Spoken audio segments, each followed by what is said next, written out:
വേഗം വരുന്ന നമ്മുടെ കർത്താവായ യേശുക്രിസ്തുവിൻ്റെ ധന്യനാമത്തിൽ എല്ലാവർക്കും സ്നേഹവന്ദനം. സഭ ഇന്ന് സൗഖ്യദായക ഞായർ ആയിട്ടാണ് ആചരിക്കുന്നത്. ആരോഗ്യം, സൗഖ്യം, പൂർണ്ണത എന്നിവയെക്കുറിച്ചുള്ള അറിവ് വിശ്വാസ സമൂഹങ്ങളിൽ ജനിപ്പിക്കുക എന്നതാണ് ഈ ആചരണത്തിൻ്റെ ഉദ്ദേശം.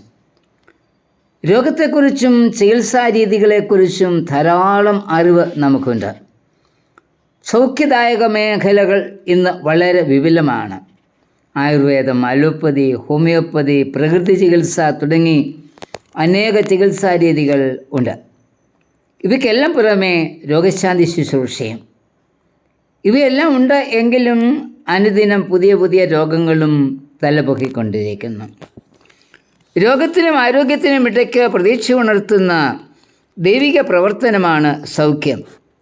സൗഖ്യം ദൈവത്തിൻ്റെ ദാനമാണ്, ദൈവത്തിൻ്റെ വാഗ്ദാനമാണ്. വീഴ്ചയിൽ അകപ്പെട്ട മനുഷ്യ സമൂഹത്തിനു വേണ്ടിയുള്ള ദൈവിക പദ്ധതിയാണ് സൗഖ്യം. ദൈവിക തേജസ്സിൻ്റെ പ്രതിഫലനത്തിന് തടസ്സമായി നിൽക്കുന്ന ശക്തികളെ നീക്കി ദൈവിക ജീവൻ്റെ പൂർണ്ണതയെ പുനഃസ്ഥാപിക്കുകയാണ് സൗഖ്യത്തിലൂടെ ദൈവം ചെയ്യുന്നത്. ക്രിസ്തുവിലുള്ള സമഗ്ര സൗഖ്യത്തെക്കുറിച്ച് ചില ചിന്തകൾ പങ്കുവെക്കാം. ഒന്ന്, രോഗസൗഖ്യത്തെക്കുറിച്ച് വേദപുസ്തകം നൽകുന്ന ചിന്ത നീക്കുപോക്കുകൾ ദൈവത്തിന് ഉള്ളത് എന്നാണ്. യെശയ്യാവ് 42:6 കുരുട്ടുകണ്ണുകളെ തുറക്കുകയും ബദ്ധന്മാരെ കുണ്ടറയിൽ നിന്നും അന്ധകാരത്തിൽ ഇരിക്കുന്നവരെ കാരാഗൃഹത്തിൽ നിന്നും വിടുവിക്കുന്ന യഹോവ. ഹിസ്കിയ രാജാവിന് മരണകരമായ രോഗം ബാധിച്ചു. ദൈവനിയോഗപ്രകാരം യെശയ്യാ പ്രവാചകൻ രാജാവിനെ സന്ദർശിച്ച് ഈ രോഗത്താൽ രാജാവ് മരിക്കുമെന്നും ഗൃഹകാര്യങ്ങൾ ക്രമീകരിക്കുക എന്നും മുന്നറിയിപ്പ് നൽകി.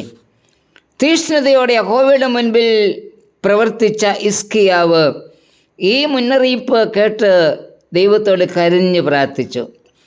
വിശ്വസ്തയോടെ ദൈവം സന്നിധിയിൽ നടന്ന ഹിസ്കിയാവിൻ്റെ പ്രാർത്ഥന ദൈവം കേട്ടു. മരിക്കുമെന്ന അറിയിപ്പ് നൽകിയിട്ടും ആയുസ്സിനോട് 15 വർഷം കൂടി ദൈവം നീട്ടിക്കൊടുത്തു. ഓർക്കാപ്പുറത്ത് മാരകമായ രോഗം ബാധിച്ചിരിക്കുന്നു എന്നറിയുമ്പോൾ ഉണ്ടാകുന്ന നിരാശ വലുതാണ്. അതുകൊണ്ട് ദൈവം നമ്മെ ഏൽപ്പിച്ച ജീവിതവും പ്രവർത്തനങ്ങളും ശുഷ്കാന്തിയോടെ ചെയ്ത് ഒരുങ്ങിയിരിക്കണം. തന്നെ അനുഗമിക്കുന്നവരോട് ഒരുങ്ങിയിരിക്കേണ്ട ആവശ്യകതയെക്കുറിച്ച് കർത്താവ് പലപ്പോഴും പറഞ്ഞിട്ടുണ്ട്.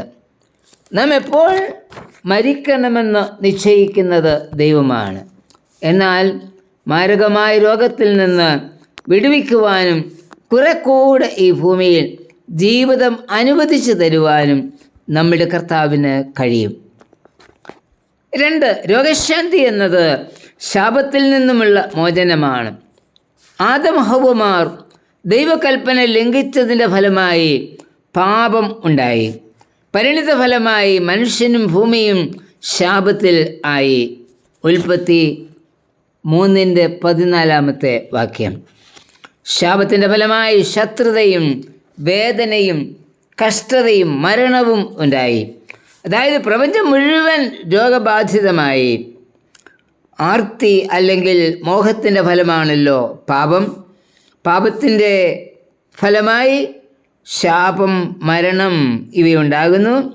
യാക്കോബ് 1:14-15 വായിക്കുന്നത്, സ്വന്തം മോഹത്താൽ ആണ് ഓരോരുത്തരും പരീക്ഷിക്കപ്പെടുന്നത്. മോഹം ഗർഭം ധരിച്ച് പാപത്തെ പ്രസവിക്കുന്നു.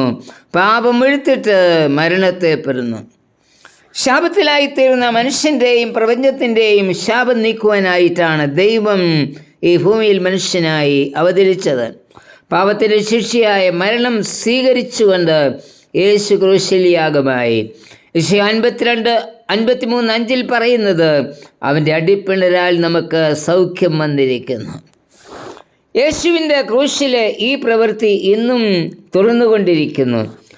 യോഹന്നാൻ തൻ്റെ ദർശനത്തിൽ യേശുവിൻ്റെ പ്രവർത്തനത്തിൻ്റെ സമ്പൂർത്തി കാണുന്നുണ്ട്. വെളിപ്പാട് 23:1 യോഹന്നാൻ കാണുന്നത് ദൈവിക സിംഹാസനത്തിൽ നിന്നും പുറപ്പെടുന്ന പളുങ്കുപോലെ ശുഭ്രമായ ജീവജല നദി, അതിൻ്റെ ഇരുകരയും ജീവവൃക്ഷം, ജീവവൃക്ഷത്തിൽ നിന്ന് ഓരോ മാസവും വിവിധ തരത്തിലുള്ള ഫലം ലഭിക്കുന്നു. വൃക്ഷത്തിൻ്റെ ഇല രോഗശാന്തി വരുത്തുന്നു. എല്ലാ ശാപവും നീക്കപ്പെടുന്നു. അതായത് ശാപത്തിൻ്റെ ഫലമായി ഉളവായ രോഗം, വേദന, കഷ്ടത, ശത്രുത, മരണം എല്ലാം നീക്കപ്പെടുന്നു. ഇനി ശാപമില്ല, മരണവുമില്ല, രാത്രിയില്ല, ഇരുട്ടില്ല. കർത്താവ് തന്നെ പ്രകാശം നൽകുന്നു. ദൈവത്തെ കണ്ടുകൊണ്ട് ദൈവത്തെ ആരാധിക്കുന്ന ഒരു സമൂഹം, ഇതാണ് സമഗ്രമായ സൗഖ്യം. എല്ലാറ്റിൻ്റെയും നീക്കുപോക്കുകൾ കർത്താവിൻ്റെ കൈകളിലാണ്. എങ്കിലും എല്ലാ വേദനയും ശാപവും ഈ ഭൂമിയിൽ വെച്ച് പൂർണ്ണമായി മാറില്ല. അതിൻ്റെ പൂർണ്ണത നമുക്ക് ലഭിക്കുന്നത് പുതിയ ആകാശത്തിലും പുതിയ ഭൂമിയിലുമാണ്. അവിടെ ക്രിസ്തുവിൽ ലഭിക്കുന്ന പാപമോചനവും ശാപത്തിൻ്റെ ശിക്ഷയിൽ നിന്ന് വിടുതലും അനുഭവമാക്കി പൂർണ്ണ സൗഖ്യത്തോടെ നമുക്ക് കർത്താവിനെ ആരാധിക്കാം. കർത്താവേ, പൂർണ്ണ സൗഖ്യത്തോടെ നിന്നെ ആരാധിക്കുന്ന പുതിയ ആകാശത്തിലും പുതിയ ഭൂമിയിലും എന്നെയും അവകാശിയാക്കണമേ. ആമേൻ.